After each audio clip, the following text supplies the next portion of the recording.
Yo, what is up, Crockxen clan members? SoresanCrockxen here, bringing you another anime review. Today we'll be talking about Magi, the Labyrinth of Magic, Season 1. I just finished it not too long ago, and so this review is for you guys. So, why don't we get started?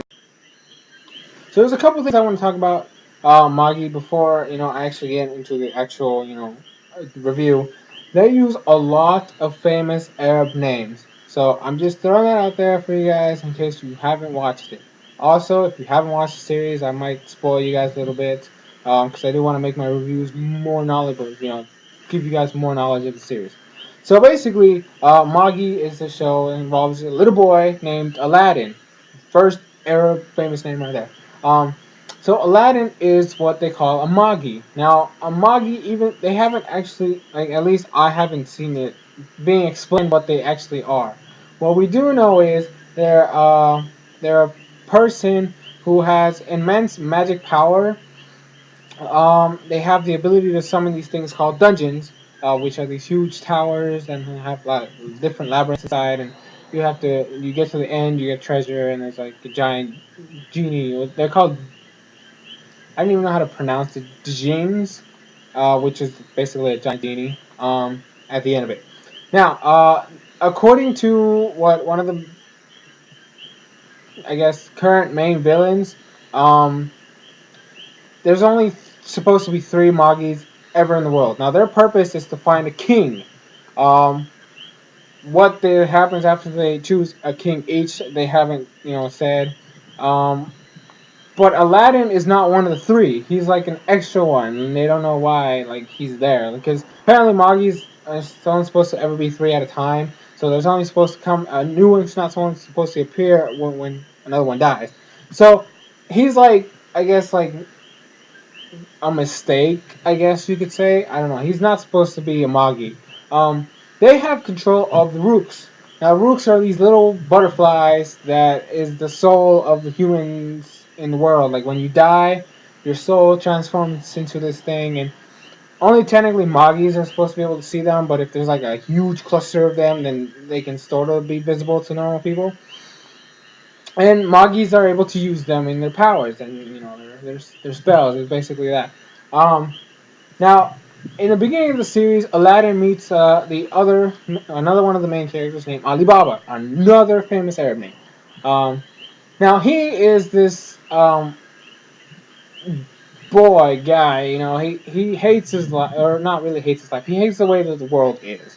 Um, he doesn't like it. He wants to change it for the better. He hates slavery. He hates royalty, ruling over um, other people, which is actually kind of ironic considering he's a prince.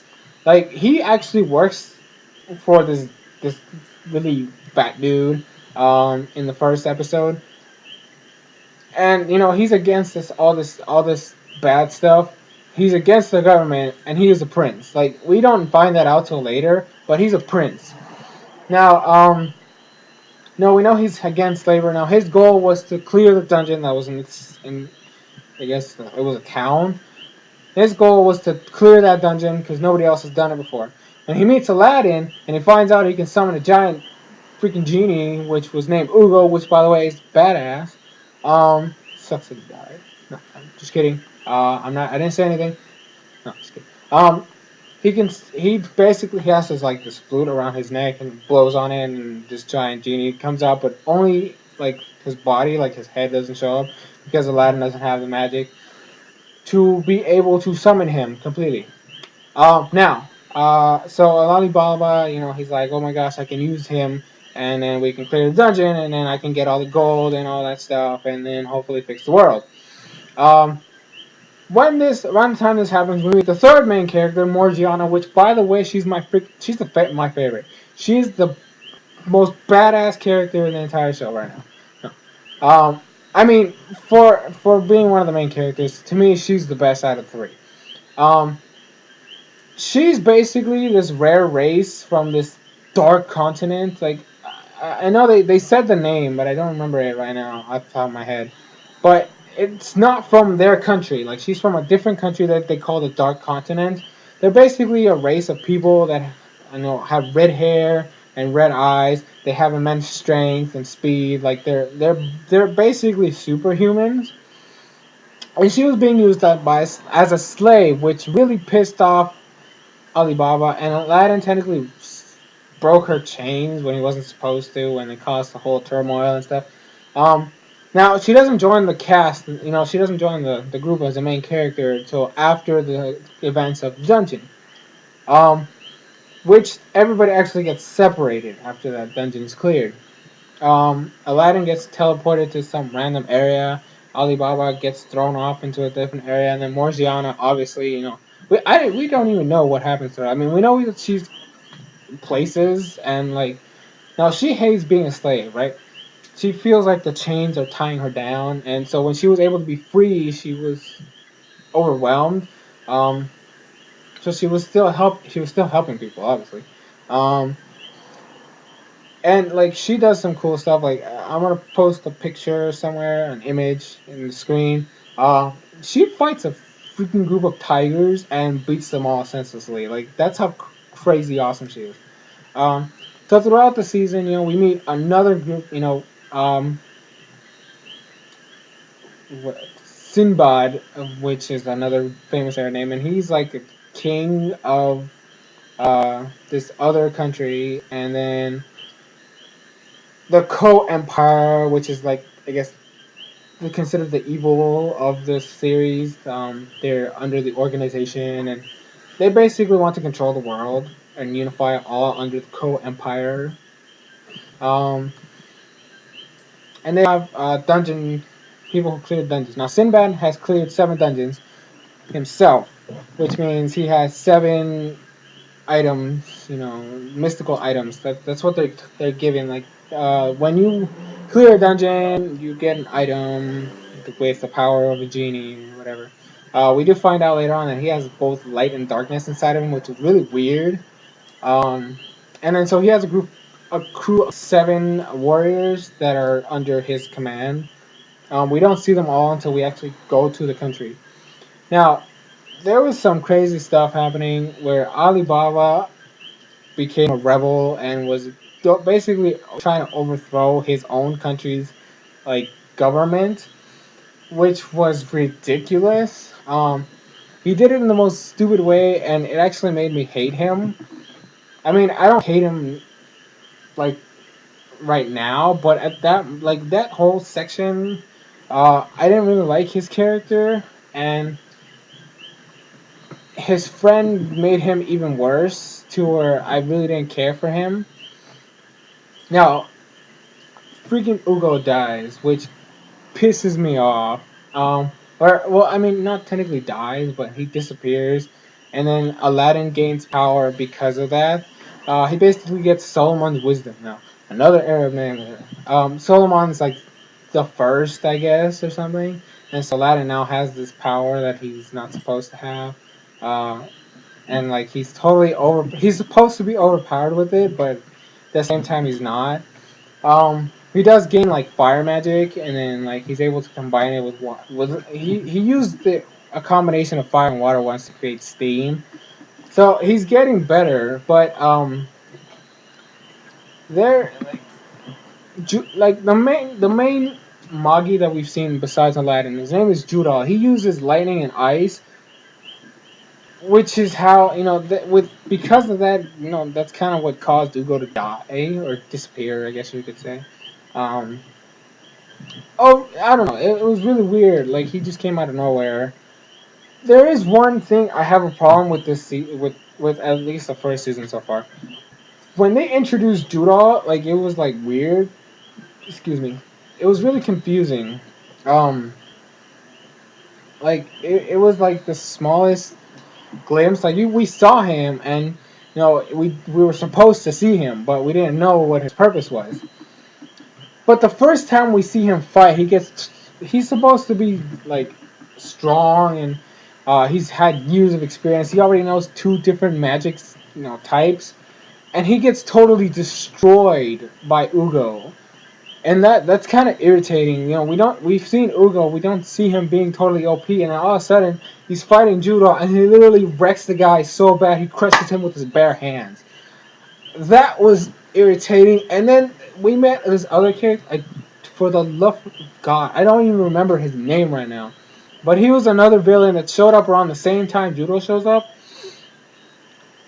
First time we see him sort of do something in terms of like trying to destroy people, freaking Sinbad completely wrecks the guy and he freaking dies. Now, not like permanently because we do see him again, but he freaking just eradicates out of nowhere. And again, then the next time we see him, it's basically the same thing. He gets totally overpowered out of nowhere. Now I understand that Sinbad is supposed to be like the most OP character in this entire show because he's a 7-time freaking dungeon clearer. But for goodness sake, at least give the other guy a chance. I mean, if these guys are supposed to be the villains and they're not even getting a chance to do anything, it kind of takes the spin off. Like, well, there's no point in introducing villains if we're just totally gonna overpower them the first time they fight. I don't know. That's one thing that I don't like about it so far. I mean, I am watching season 2, which starts out, if I remember correctly, October. I don't remember the exact day, but I know it's in October. I really can't wait for it though. I mean, I do like the show. Morgiana is a beast. Like out of all the characters, I like Morgiana the most. I am hoping that the guy. I need to start learning these names. It was a short season. I don't know a lot of names, right? But there is a guy who is from the same country as she is and has the same kind of abilities as her, who's under Sinbad. I hope that in this season we get to see more, like, I don't know, like, sort of like a teacher-student relationship between them because he obviously has way more stuff than her and like he's more skilled than her obviously, but I just feel like he should teach her in a way, teach her how to be like him. Because I remember, like, the first time we see him fight, the dude freaking, just by stomping on the ground, he literally slid all around, took out everybody around him. Just by sliding. Like, how OP is that? Like, I don't know. So I hope that he can teach Morgiana some of his abilities like that. Now all the 7 warriors that work for Sinbad have a what's called a house vessel. House vessel, not vessel. Basically, when you are part of someone's group or like family or whatever, you get to have a household vessel, which is like an item that you hold very close to you, and then you get a power with it. Um, so while Aladdin has a staff, which he uses to use fire magic, and then he controls the Rook, obviously. Alibaba, since he cleared that dungeon in the beginning of the series, he has a knife that he carries with him, and he has Amon, which is like the genie of fire, and he turns it into a sword. But later on, figures out that he sucks with it because that's not his fighting style. He is a swordsman, but it's a different kind of sword style because the sword's really big, so he has to hold it with 2 hands, which he can't do. Like he's more into like your hand in your back and then knife like this and then you strike like that, which is not something he can do with the giant sword. He later on, he's able to compress it and make it his style. So that's something that's really cool. And Morgiana does get a household vessel. Now she's part of the team now. Aladdin, Alibaba, and Morgiana are a team. They're the 3 of them. She actually keeps her chains, which was really weird when she brought them out of nowhere. And then so she turns them into a household vessel. And when she actually is able to activate them, oh my gosh, she's like freaking Spider-Man. Like literally, she controls the chains in a way that she could just throw it, hang on to something, and swing around. She's literally like the metal version of freaking Spider-Man. Now she does not have a lot of magic power, so which I hope that is something that she can train on to improve it. Because just using it for a very short time, and she was already worn out to the point she was almost dying. So I don't know. I hope that she's able to work with that and actually increase her magic potential because Aladdin and Alibaba have way more magic than she does, which is ridiculous. Um, at the end of the season, we were introduced to a new character. Like I said, I don't know these names completely yet. I hope that by the time season 2 starts, I'm able to learn more and more and more of the names. Um, but he's a prince from the Cold Empire who wants to destroy the Cold Empire. You know, it's basically Alibaba all over again, but the Cold Empire is a lot bigger than Alibaba's country. Um, and he uses a staff. Well, not really a staff, but more like a lance. He goes like this, and he uses his spirit or whatever. I didn't understand his power either. He has a burn face. He reminds me of Zuko, basically. Like, I don't know. For some reason, from Avatar, he reminds me of Zuko because he's got a scar on his right eye. Never mind. It's like the opposite of Zuko, I guess. Zuko had it on his left eye. Anyways, I'm rambling right now. But yeah, so if I were to rate season one, I would give it like a 7 out of 10. Because it was pretty good. There was just some weird flaws. You know, the fact that villains get totally overpowered, like just way too easy. Um, I don't know. I do like the characters though, and I have high hopes for season two. I don't know what's coming. I do hope that Ugo is back because he is amazing, and like he, even though he was totally nerfed in the beginning, he became OP in that fight, and then he ended up dying, and that pissed me off. So, if you haven't watched it, I do highly suggest it. If you have watched it, who's your favorite character? What are your expectations for season two? I just want to see more Gianna get more badass, and then Aladdin. Obviously, he has to learn more magic because right now he's pretty weak in terms of his magic spells. He needs to get better ones. And then Alibaba right now is perfectly normal. You know, he's actually set for the moment. And then that new guy. So I don't know what to expect of him. But so that's my thoughts, my review for season one. Just let me know down below in the comments or with the video response. What did you think of Magi, the Labyrinth of Magic? If you have watched it, and if you haven't, are you gonna watch it? You know, it's up to you. So this has been SoresanCrockxen, and this has been Anime Review. Thanks for watching, and I'll see you guys later.